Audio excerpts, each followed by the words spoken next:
All right. So I want to take a moment to thank our speaker for taking the time to share their expertise and knowledge on shunts and shunt systems and answer our questions today. I want to take a moment to introduce Joel John. Joel John is a senior R&D engineer who is a part of the Medtronic team in Fort Worth, Texas, which specializes in CSF management products. He received a bachelor's in mechanical engineering at Temple University in 2019 and started his career in the medical field. Joel has been with Medtronic Neurosurgery for 3 years, starting as a test engineer, and has worked on most shunts that Medtronic offers. He and his team are supporting the future of hydrocephalus care within Medtronic. Thank you so much for being here with us, Joel. I'm going to hand the meeting over to you. Okay, thanks for the introduction. I share the screen.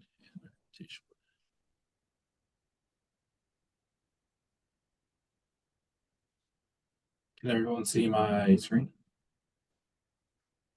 Yes. Yes. Oops. So I'm gonna start. We mentioned, I work for Medtronic. This presentation is gonna mainly cover Medtronic products and Medtronic shunts. And I'll start by giving a little bit of a background of like shunts and Medtronic in general. So Medtronic is a very large company, has over 90 900,000 employees all over the world, 150 countries, and they have several thousands of patents. And our site, like I mentioned, is based in Fort Worth, Texas, and our headquarters is in Minneapolis, Minnesota. In 1960, Medtronic was founded, and these are the 6 tenets that we were founded on. I'm not going to read them out loud, but this is what we prioritize as we engineer our products. And we try to do our best to ensure that all these tenets are held as we build our products for us, shunts and other hydrocephalus care treatment products that we offer. So our group, we call ourselves CSF Management. We're also known as Medtronic Neurosurgery. Our main products are shunts. You can see one valve on the screen here. That's the Strata 2 adjustable valve. We also offer external drainage systems like the Duet external drainage monitoring system you see on the screen. But I will focus on valves and shunts throughout this presentation. So PS Medical, that was the company that was originally founded in 1970 by Rudy Schultz and Dr. Robert Pudens in Goleta, California, where they developed the first flexible contour valve made out of silicone. And I will go into this long slide that shows the history of Medtronic Neurosurgery, originally PS Medical. Like I said, founded in 1979, launched the first non-metallic contour shunt, and then eventually developed an external drainage system that we still sell today called Becker. Moved to the Delta valve, which I'll mention later on in the presentation. And then progressing forward, we had a series of innovations. Our first adjustable valve is called the Strata valve. Then we had the lumboperitoneal valve, the burr hole valve. In 2012, we launched Aries, which is an antibiotic catheter. It's impregnated with 2 antibiotics, which I'll touch on later. Strata MR, and then last year, Strata MR2 was released. And then this past year, we relocated to Fort Worth, Texas. We were, like I mentioned earlier, we were originally in California and recently relocated here to Texas. So yeah, I'll talk about hydrocephalus in general, which I'm assuming all of you know pretty well, but I'll give a brief overview. So, uh, CSF is produced in the choroid plexus of your brain. You can see it at that number one um, position, and it flows into your other ventricles. Uh, so the choroid plexus near your first two ventricles, it flows to the other ventricles, and then down your spinal cord, and then around your brain, essentially. And then I think in the next slide, hydrocephalus occurs when that fluid cannot be processed. And then these are some statistics about hydrocephalus. So, 1 in 1,000 births, uh,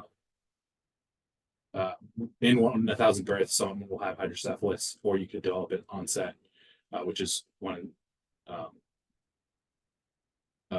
10,000. And then about 385,000 patients for NPH. We'll continue on. So as far as our products go, I'll kind of go over our shunts mainly. So we have your contour shunts, which are fixed pressure valves, and shunts, and then adjustable shunts with which we call Strata shunts, and there's variations of them. And then these are some images. So that uh, that big one with the two, like that you see two right there. That's the Strata MR two valves. You have the burr hole, the Strata burr hole valve, the delta valve up top, and then the one on the right is a delta valve shunt system that has a reservoir attached to it. And then the small one is the LP, the Strata LP valve. So, what I'm going to go over an overview of what a shunt is. It's made out of three components: your proximal catheter, primarily known as your ventricular catheter, but if you have an LP shunt, that will be a lumbar catheter. Then you have your valve, which we mentioned there are a few different types of valves. You have fixed pressure or adjustable. Fixed pressure meaning there's only one pressure setting it operates at, whereas adjustable, you can change that pressure setting. And I can go over a little more details on that in the next few slides. And then you have your distal catheter, which is typically your peritoneal catheter, but as you see mentioned at the bottom, there are different distal positions you can have that catheter placed. Typically, it's your peritoneal cavity, but then you also can have it at your atrium or in your pleural cavity, which is in your lungs. And then your LP shunt, which is lumbar to your peritoneal cavity. And then the top right image is a schematic of how it looks all assembled together. And then you might hear these terms. Unitized shunt is a shunt that's provided that's fully assembled. A shunt assembly is typically just your distal catheter or your peritoneal catheter without your proximal catheter or your ventricular catheter. So the components of valves, it's very similar across most of the manufacturers for shunts. A lot of them will have these.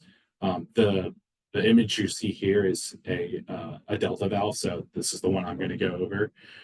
So you have your inlet where your CSF comes in from your peritoneal cavity using that catheter, your peritoneal catheter or your ventricular catheter. My bad. And that is attached to the inlet, and then the CSF flows in there through the occluder into the reservoir.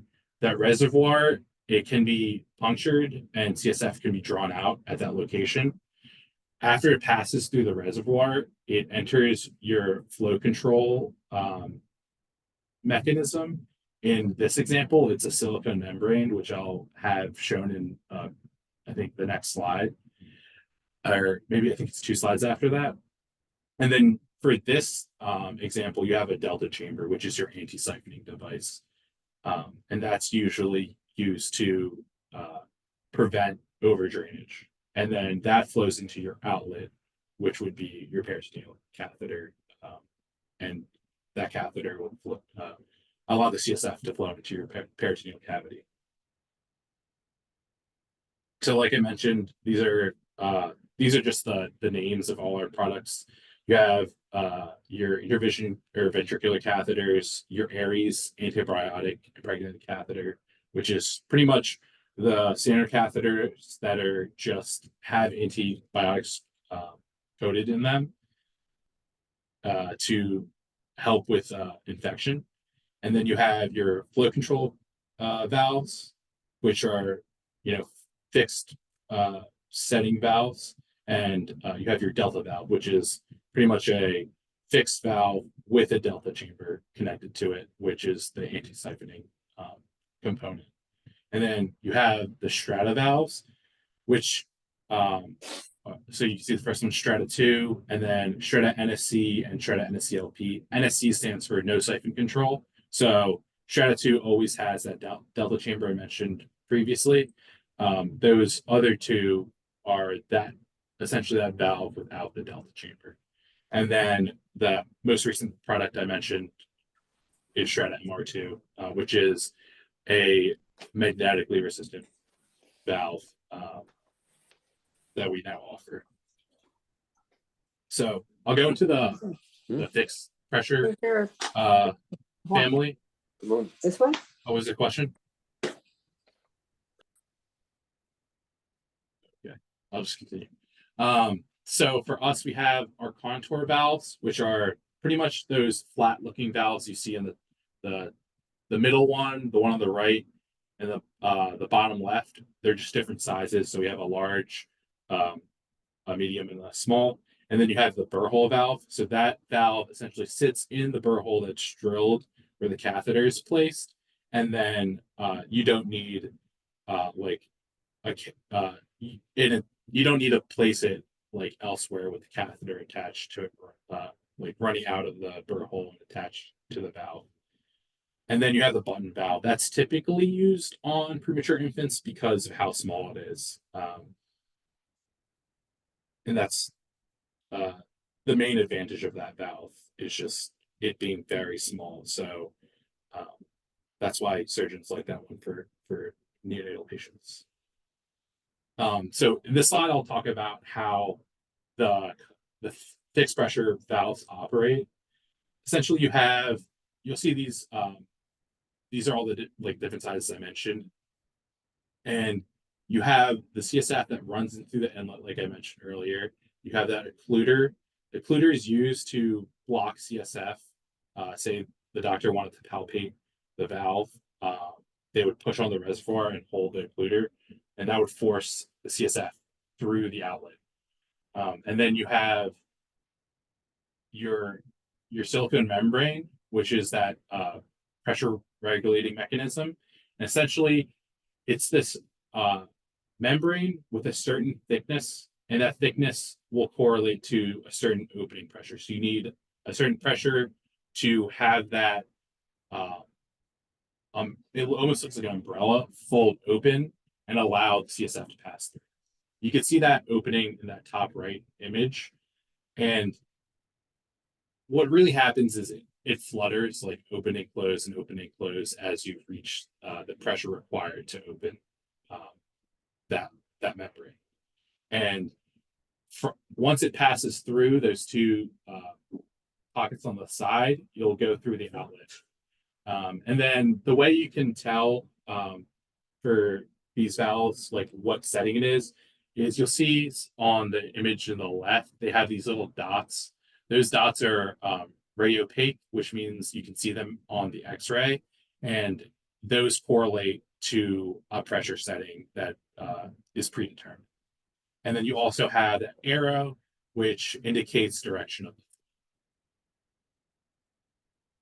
the this is essentially those, like I mentioned, you have the dot code. So low pressure is a line, or low pressure. So the lowest setting is a line. Low pressure is a dot. Medium pressure is 2 dots, and high pressure is 3 dots. And you can see for like in your pressure graph right here for someone with like a lower pressure for their ICP, they'll use a lower pressure valve versus that of a higher pressure. And that's typically the surgeon when they're deciding if they'll decide what valve they want to use. They'll determine what the patient's like ICP is, and then that's how they'll decide which valve setting or pre-setting to choose when they're going to do the surgery.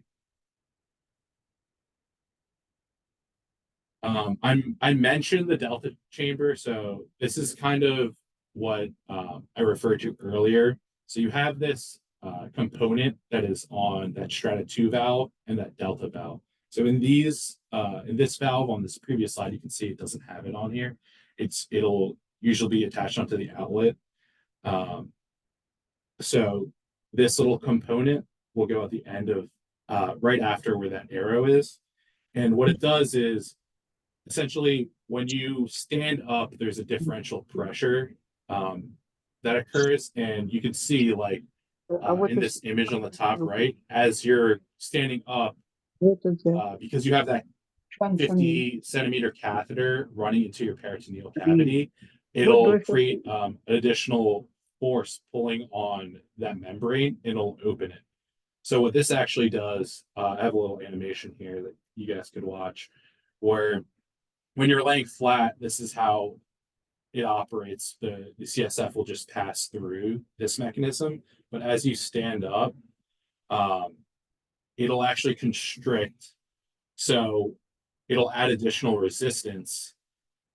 And once you reach that pressure required when you're standing up, it'll allow the CSF to pass through, like you saw in that image. And this is just our siphoning device. Different companies, offer different ways to address siphoning. But this is how Medtronic products work.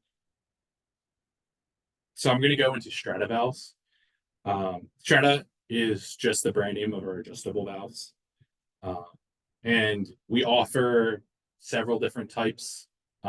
And these can be adjusted non-invasively using adjustment tools.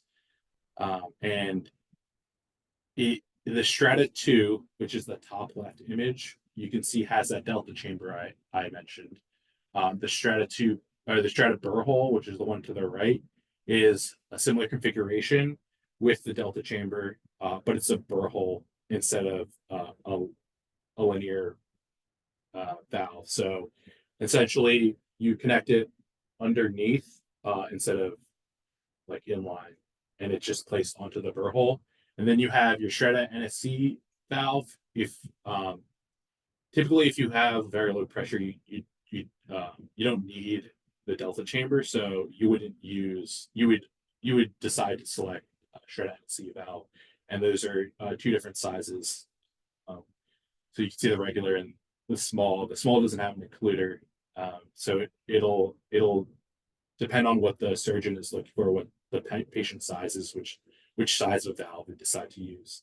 And then you have the NSC burr hole and the LP. So the LP, unlike the other valves, that one is placed in your lumbar space. So essentially, the proximal catheter is placed in your spinal cord, and it drains out of your spinal cord. The valve is placed around your hip, and then the distal catheter is connected into your peritoneal cavity.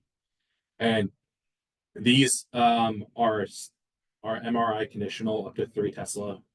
That's what we've checked it for, and it has 2 different hand tools.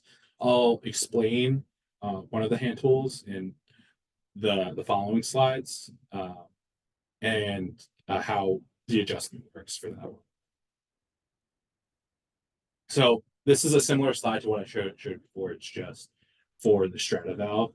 So you have your inlet, occluder, your reservoir, your CSF flows into and can be extracted with a non-coring needle. And then you have your adjustment mechanism, and then the delta chamber. So in the previous slide I mentioned, we have valves that don't have the delta chamber also, but this is how this valve lays out, and it's pretty similar to the first set of valves that I showed, the fixed pressure valve, except for that adjustment mechanism because this valve is adjustable. And this slide does a really good job of explaining how the adjustment mechanism works. Unlike the previous one that's fixed, I mentioned how that one has that membrane that's like an umbrella. It almost looks like an umbrella. And when the pressure reaches a certain amount, it flutters open and allows the CSF to pass through. This one uses a magnetic rotor, which is the second from the bottom in the right image, and then two springs and a ruby ball. And what occurs is on that rotor, you can see those little balls on the bottom, and those sit on these different colored steps. So what happens when you have like a low setting, you'll have those little balls sitting on those green steps, for instance. And then when you place the adjustment tool above the valve, this rotor will lift up and compress those springs, and you'll turn the adjustment tool. And what it'll do, it'll rotate that rotor and place it onto a different settings of those steps. And that height difference will correlate to a different pressure required to push that ball down and allow CSF to pass through. So once that ball is pushed down by the pressure from that's built up from in your ventricles, it'll push that ball down, and CSF will flow around that spring, ball, and rotor and pass into the chamber. You can kind of see that chamber closed off on the left, but in the full image, you can see it all the way, and then around the delta chamber that I mentioned previously. So that I just wanted to show this. This is a really cool picture because you can kind of see how small this device is. That's a ballpoint pen, and we use a synthetic ruby mainly because it has very low surface friction, so it's a very good thing to use in the valve. And it's also very easy to see when you're looking at the valve. And you can see another image here of how it sits. In this image, you can see it's all expanded out, but this is how it actually looks when it's all put together. You see the feet on the rotor. It's not color-coded in this image. And then you have the spring above it. You can only see really one of the springs. The other one is under the ball. You might be able to see a little bit. And then you have the cap on top of it. And all of that sits enclosed inside of the spout, inside of the dome and the base of the valve. And similar to that other screen I showed, this one is those pressure settings and how they correlate to the flow rate. So at 0.5, you'll have like that's usually a range from 15 to 25 in pressure in millimeters of water, will correlate to a range of like 5 to 50 milliliters per hour flow. And then so on and so forth. And then, like I mentioned, this one has a delta chamber. So you have those values also for when you're standing up. And that difference is about 25. So you can see on the 0.5 setting, it's about 15, and that goes up to 30 when you're standing. And then so on and so forth for the other settings. And those are just like for higher pressure settings and like higher ICPs. So this is kind of how the Strata valve is adjusted. This is how the Strata valve is adjusted. You have your valve, as you can see in the center image, what you do is you place the load. This is an image shown in the packaging, but this is essentially how it's done always. You have your valve and you place the locator tool on top of the valve, and you can feel where that reservoir is, so you know to align the that valve mechanism lines under that reservoir.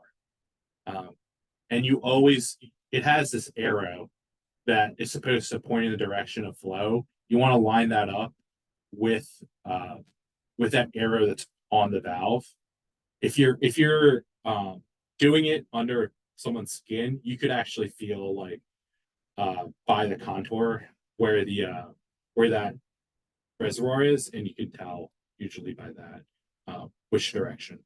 So it's placed over the valve, and those PL settings I was saying in this slide, you have the 0.5, the 1, the 1.5, the 2, the 2.5, and like those correlate to those little colored staircase images. That's what is changing here. You can see on the outside of the string, you have the 0.5, the 1, the 1.5, the 2, the 2.5. So how it works is you'll place that locator tool or over the valve, and then this indicator tool sets on inside of it.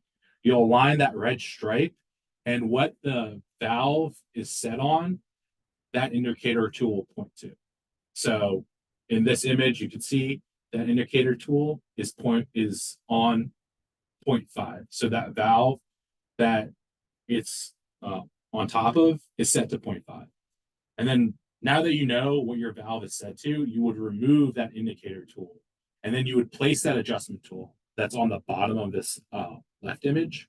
And that has a strong magnet in it. And that arrow gets put on 0.5. So that's what the valve is set at. And then you would rotate it clockwise, setting by setting, to whatever setting you want it to be at.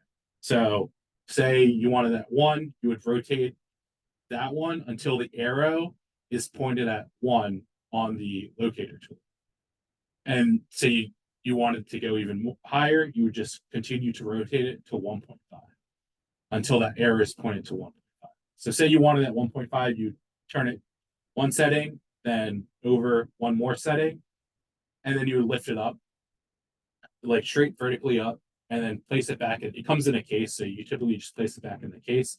And then you would take your indicator tool, you would place it back onto the locator tool, and you would confirm that the valve is now at 1.5. And another way to confirm is by X-ray. We actually offer, I don't have one on me, but we have, actually, I think this is for our MR product. So you get an X-ray. It's also in the IFU. There is this little template that it comes with. I'll try to, it's kind of hard to see. Try to put on something white. Kind of looks like, oh, my background. Kind of looks like this. I guess I turn my background off.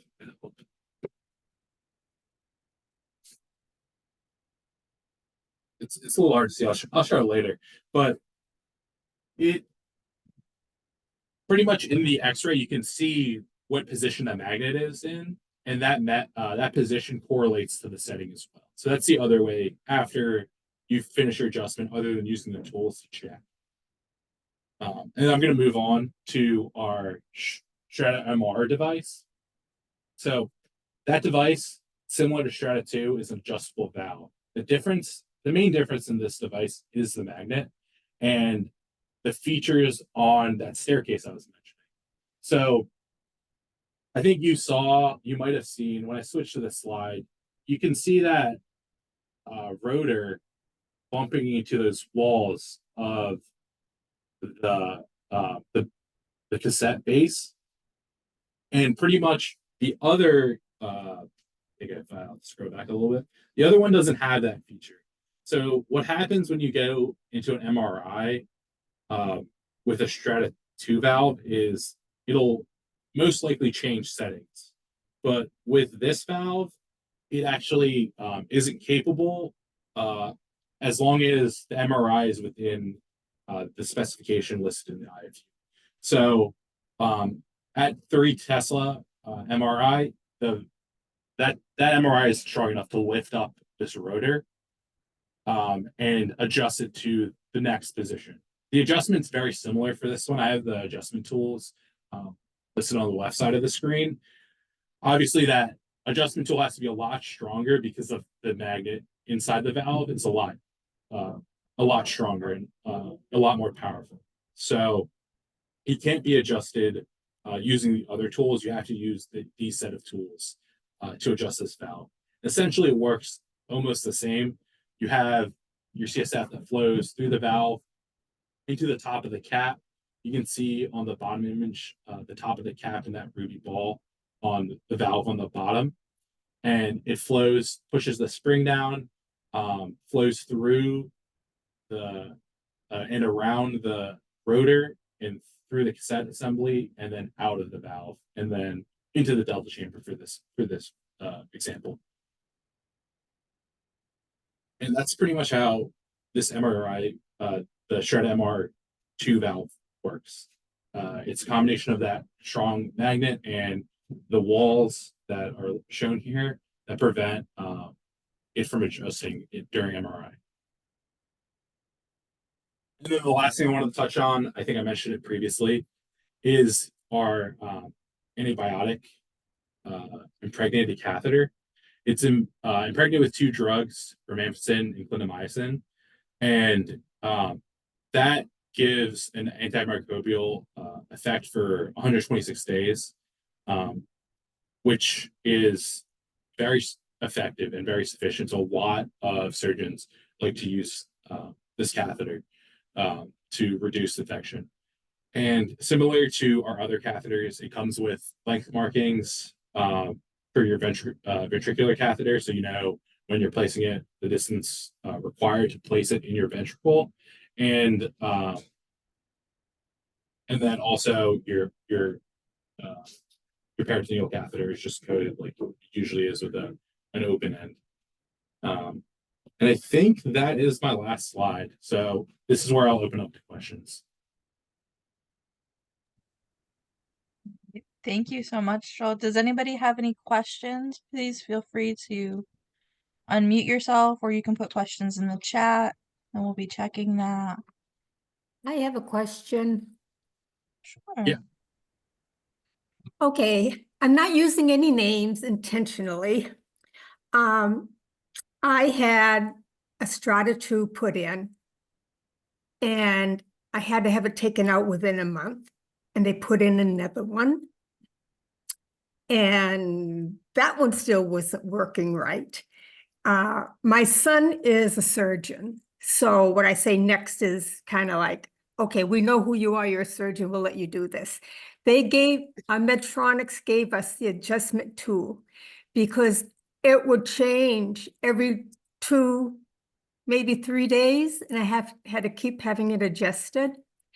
And we sent the first one back to Medtronic, and they said nothing was wrong with it, which I believe. Second one, doing the same thing, was this, my new one, a different brand, no problems with. So is it possibly not installed correctly? Because I don't want to tell anyone, hey, don't use the Strata 2 because I had bad experience with it. Is it possibly an installation problem? I can't say for sure without like actually looking at the valve and doing some experimentation, but Like I know, I said, we sent it back and they said it was working fine. Medtronic said it was working fine. yeah, it's strange because typically it won't adjust unless under a high magnetic field, where like I mentioned, the Strata MR2 has a lot stronger of a magnet, so that one's very hard to adjust unless exposed to a magnet. For the Strata 2 valve, that magnet is not as strong. So I don't know how it would adjust unless exposed to a magnet. Yeah, we checked out all my locations and there was no fields of anything around that would be magnetic. So we're just kind of left in, you know. Yeah, but that's good to know. Yeah, thanks for bringing it up. I'll definitely talk to our team and uh, see if we can do some more research. I'll tell you this into much. that I had too. it done in Fort Worth. So Okay. Hey, Joel, it's Trish. There are a couple of questions in chat. Can you see chat? Yeah. So let me hold on. I think I'm gonna have to stop sharing so I can look at the chat.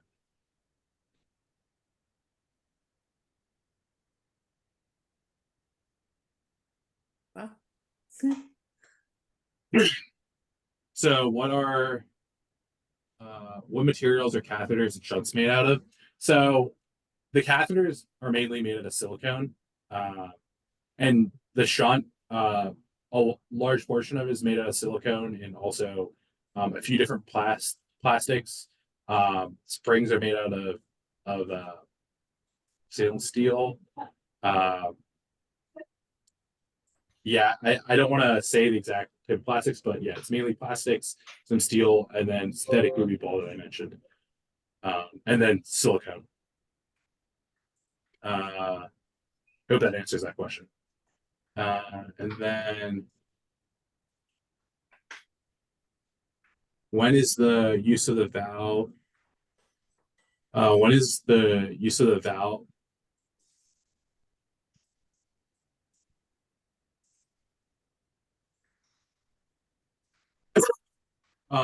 So I'm guessing this question is about siphoning. I think so. So typically, if you have, I'm not sure if this person's online, but if you would like to clarify the question, that would be awesome.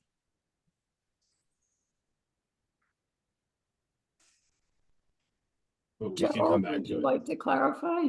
Yes, I was interested in when one would use one of those valves that changes when you're standing and when you're laying down. What benefit does that serve? Yes. So yes, it's typically siphoning. Like we recommend to always use it, but I know a lot of surgeons, it's more beneficial when you have a higher pressure. Typically, so if you have a low pressure, they usually won't use it because it adds additional resistance onto the system. I don't, So, oh, sorry. oops, sorry. You go ahead. Can I say something? Yeah, sure. Hi, I'm Suzanne. First of all, I wanted to address the lady who was talking about the Strata 2. I've had one in my head. First, I had a Strata 2. Then I got meningitis. They took it out and they put in a Delta, and that was not adjustable.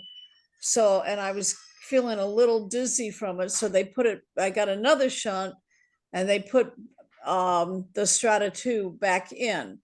I just have a couple questions. Number one, with regard to what the lady said, I had a few things happen. I had a concussion. After the concussion, the shunt seemed to be changing settings like once a week. I'd go in to see this doctor, and he was a neurosurgeon, and he adjust my shunt, and he said that it kept on changing every week. Then I went to my other neurosurgeon, and he said that's impossible. The Strata 2 is like a rock, and they're in football players' heads, and that's impossible for it to go back and forth. He must have been adjusting it incorrectly. So I that's confusing to me. And this lady also said that her shunt was vacillating as well. So my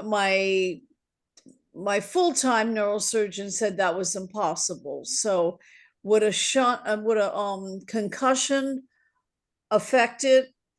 That it would fluctuate and then eventually go back to normal? No, that's my first question. Number two, I've noticed that when I go from a sitting position to a standing position, it's kind of like I get dizzy. And I want to, and I want to know if that's a normal response from a shunt, that should happen, or am I at the wrong setting?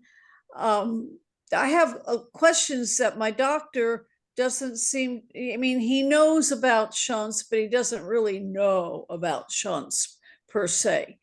And I never get good answers.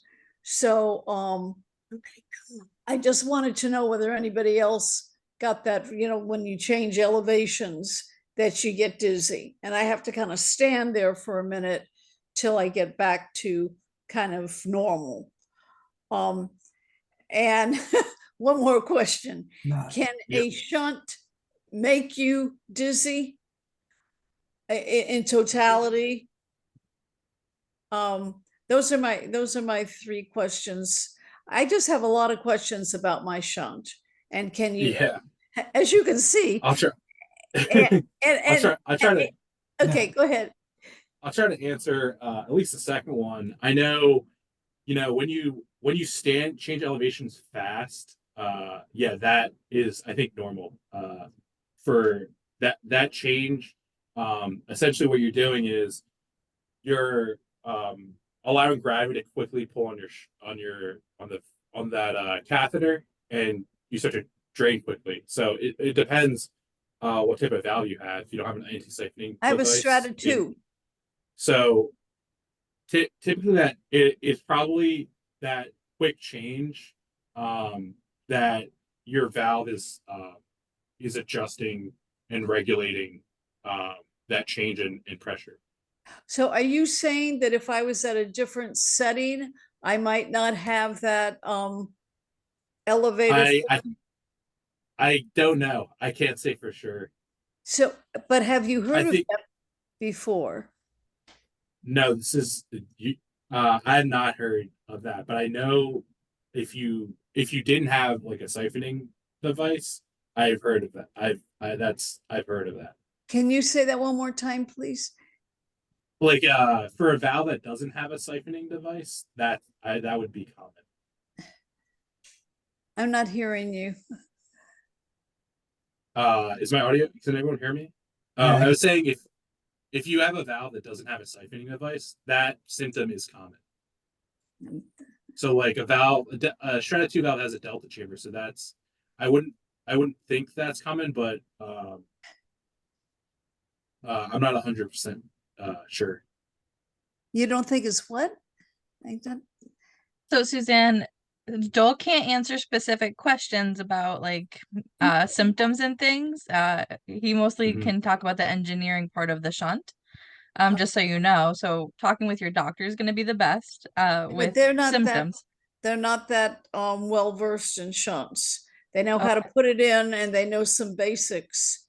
Yeah, this is very specifics. Let's let Joel off the hook on that one. It's kind of a I agree that you have to get some of that information from the doctor. Let me open that question up maybe to a little bit more general in terms of if you could just explain to the group what the settings are. Where would a patient typically be started, and when is it adjusted? So that brings it from the total group rather than just one patient. Yeah, so like I mentioned in the slides, there's that graph I was showing you, and that graph has a correlation of what your internal pressure is, what it should be regularly operating at, and your flow rate. So your surgeon, if they determine that your operating intracranial pressure is in a certain range, you would select a setting that is equivalent to that range. So like for if you had a low ICP, you would select a lower setting versus if your pressure is very high, you select a higher setting. And for like, I know for this group, but it might be different, but say you had a shunt placed when you're a baby, as you grow, your ICP will change and you'll have to change the setting of that valve. And Thank then certain conditions might also change what your operating ICP is. So are you saying that I should not have that dizziness when I stand up? So I think, Joel, I'm going to take this for you really quick. Yeah. Suzanne, what Joel has said is that it can happen. It's not uncommon for dizziness to Okay. happen when there's a change in position. But we can't say for sure whether it's common necessarily or not. Okay. Well, it's been happening ever since I've had a shunt.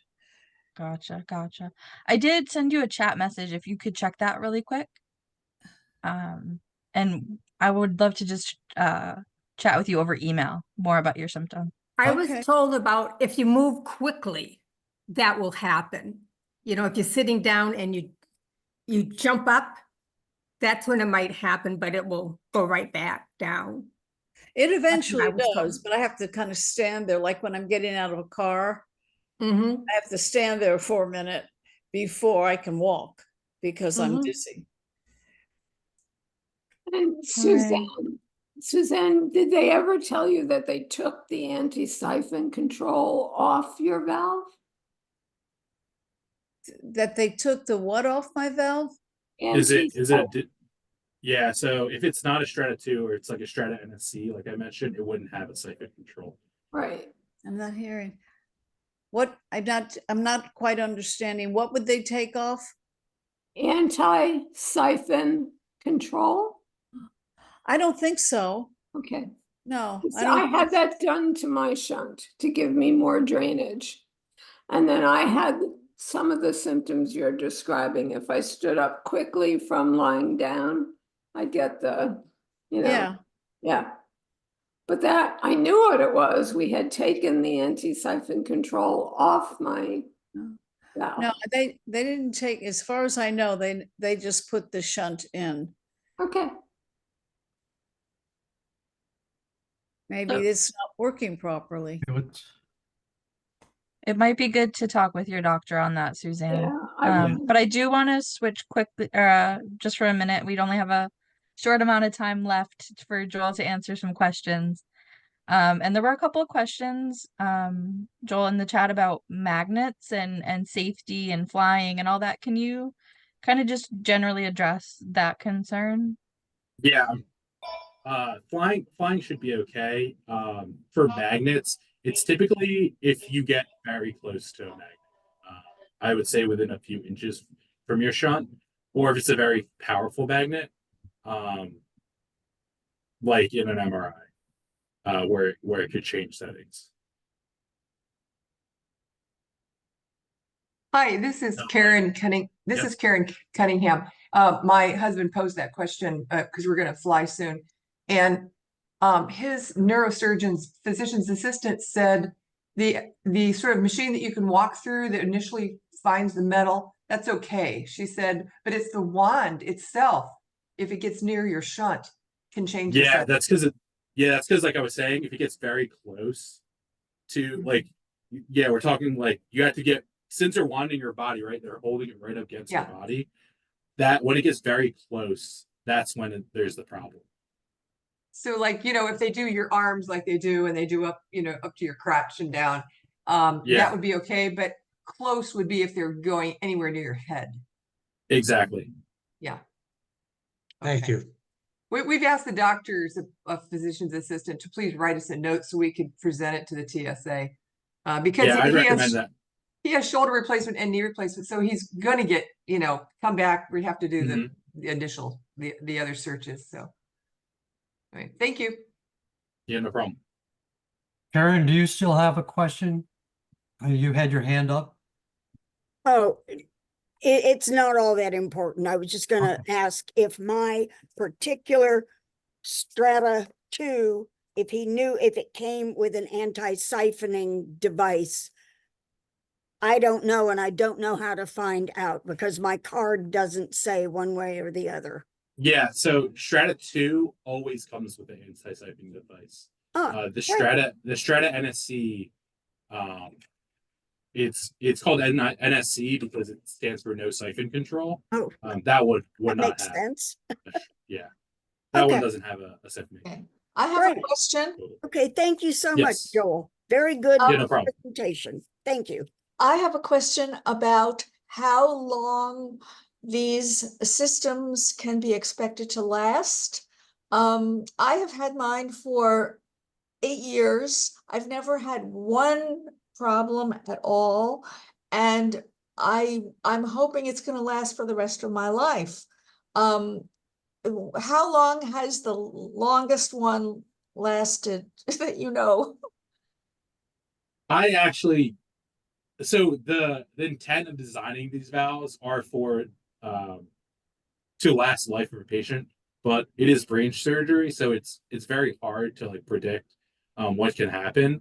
Um, I had to go to our post market team to actually find out like what's the longest like one's lasted. But I've heard of people that have lasted 10, 20, 30 years without getting a revision. So Well, in 30 years I'll but be I can't dead. say for sure.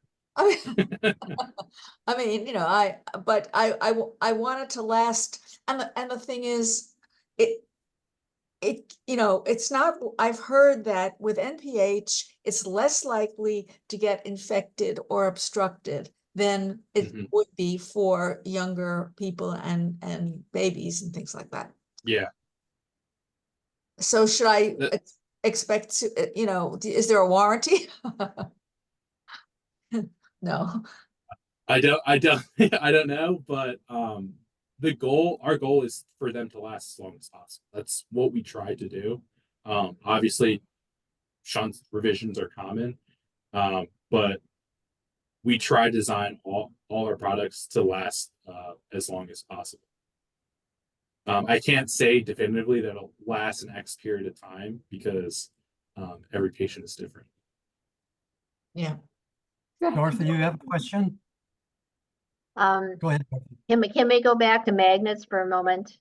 And Sure. what about cell phones, earbuds, anything like that? Should they be skipped or safe to use with, next to your ear if you're talking a cell phone? And what about earbuds? Yeah, I think the distance is typically around uh like 2 to 3 inches away should be fine. So as long as you're not holding up right against your shunt, it should be okay. Like if you're calling someone on a cell phone, that should be okay. Um, and then most earbuds, unless they have I don't know too much about how strong the magnets in earbuds are. But I think most of them would be safe. Um, I know phones are common. I think those are some products that we've checked our phones. And those when you're making a phone call is typically they're placed up here. So it's a safe distance. You could put the phone on the other side of your head. That's what I do. Well, that's what I do. I put it in front of me. Yeah, I put it way in front of me. Yeah, I put it right here. Yeah, and typically depends on the type of phone, the newer phones, they have more magnets in them. So Yeah. Joel, one question that comes up pretty frequently is about the settings again. What happens? What's the strategy for somebody with a Strata 2 that gets to the last setting and still have problems? What can they do? So it like I said, it depends on the valve manufacturer. I know there are companies that offer, a higher range than what we offer. And then I've heard of people using devices in series, I don't know if that works or not, but that's a question I think for a surgeon that actually could, that's run into that scenario before. But I know there are additional settings, additional ranges for other products. Is Thank you. Wi-Fi dangerous?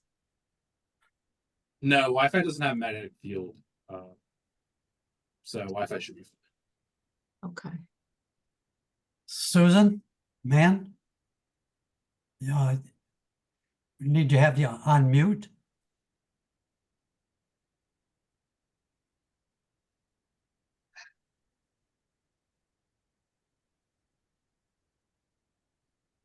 I have a question not related to a specific shunt, but how it works.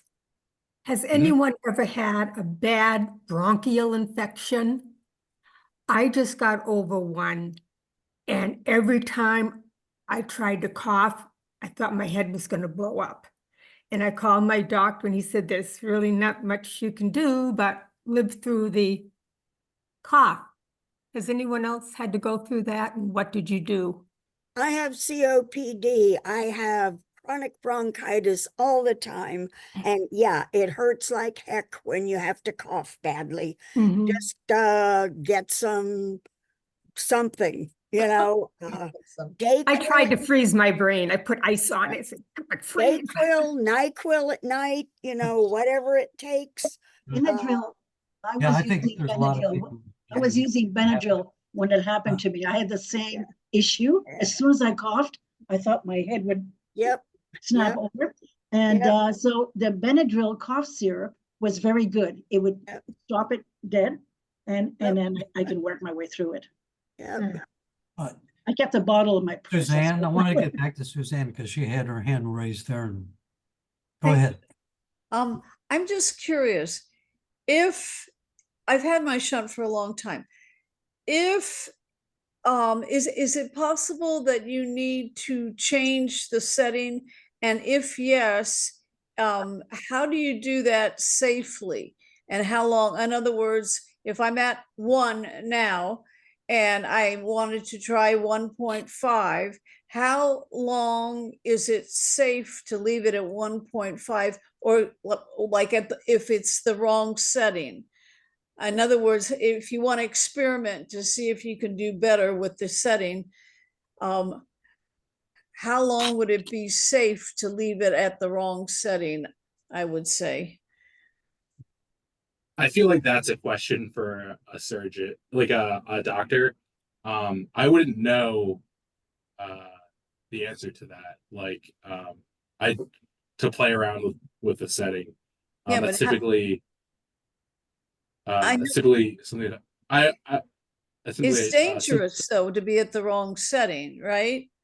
Either too little or too much brain. Yeah, under drainage or over drainage can occur. So I was just wondering what the safety zone is to try and see if another setting is better. Right. I mean, is it a month? What my neurosurgeon does is, and I've had that done a number of times, I'll go in with whatever symptoms, we will adjust it, but it's only adjusted at 1 unit at a time. And I've given very specific directions to watch myself over a period of days. 30 days. And we won't change it again for another 30 days unless I call him to say I'm having some type of problem. Then we immediately go back and do that.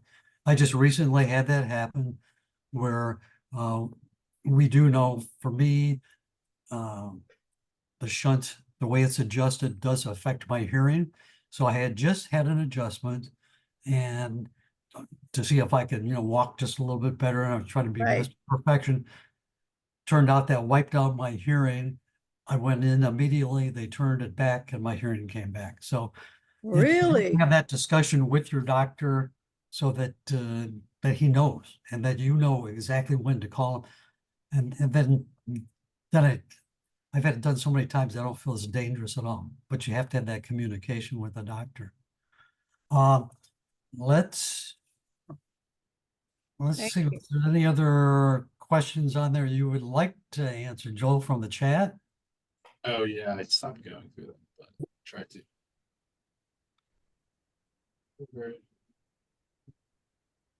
Dorothy's got one. Let's go with I think Dorothy. I've got. Yeah. Is there any clarification on how a shunt or the NPH affects hearing and vision, particularly on the side the shunt is on?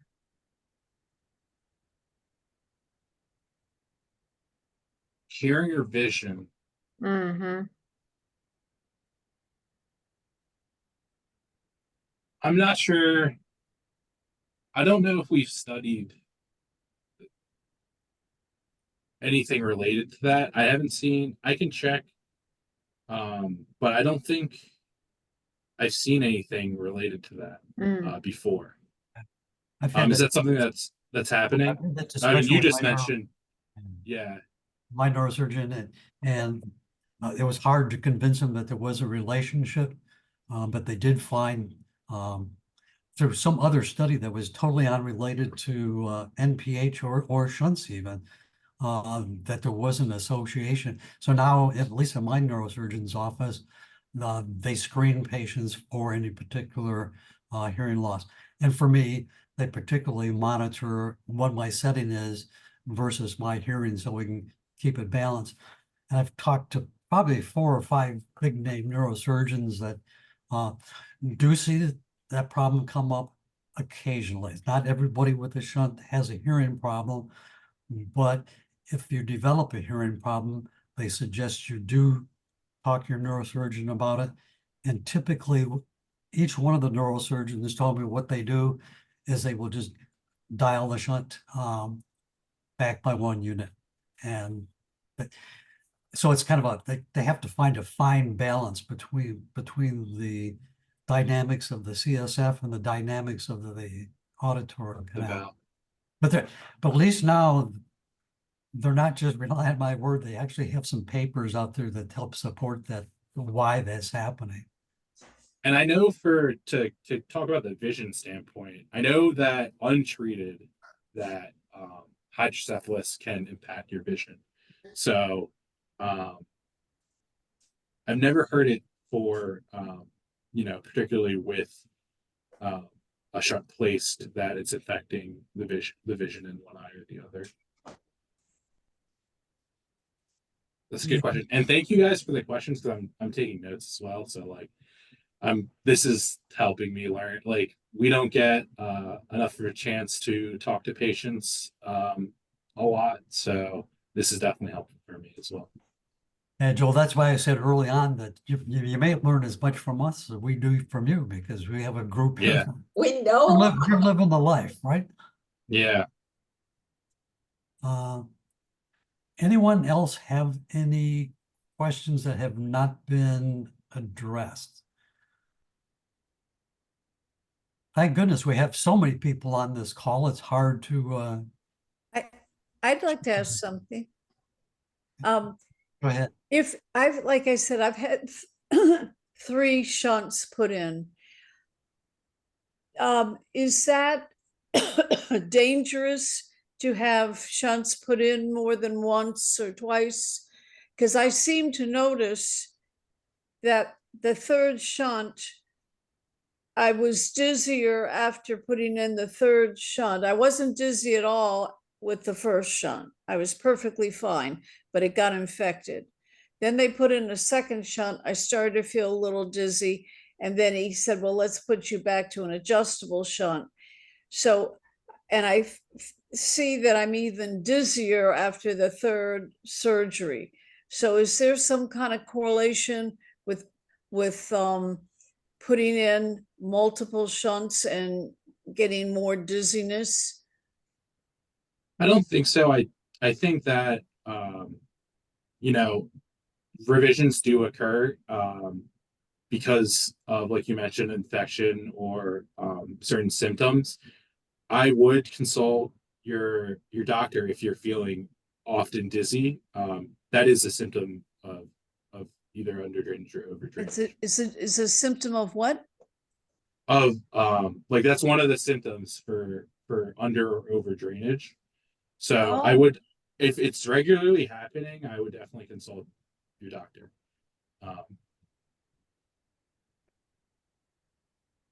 I was So like told, Gary, yep, sorry, go ahead.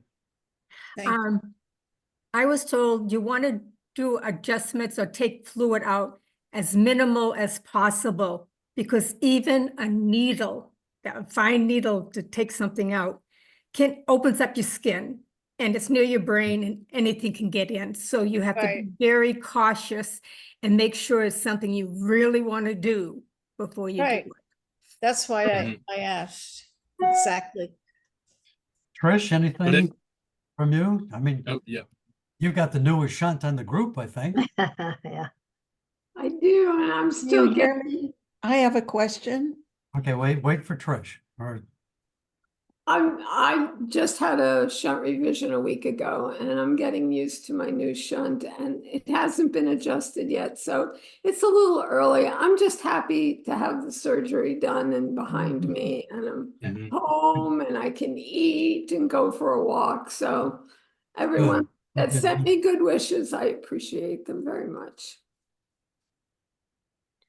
Okay, My question is, this is Alicia Ephraim.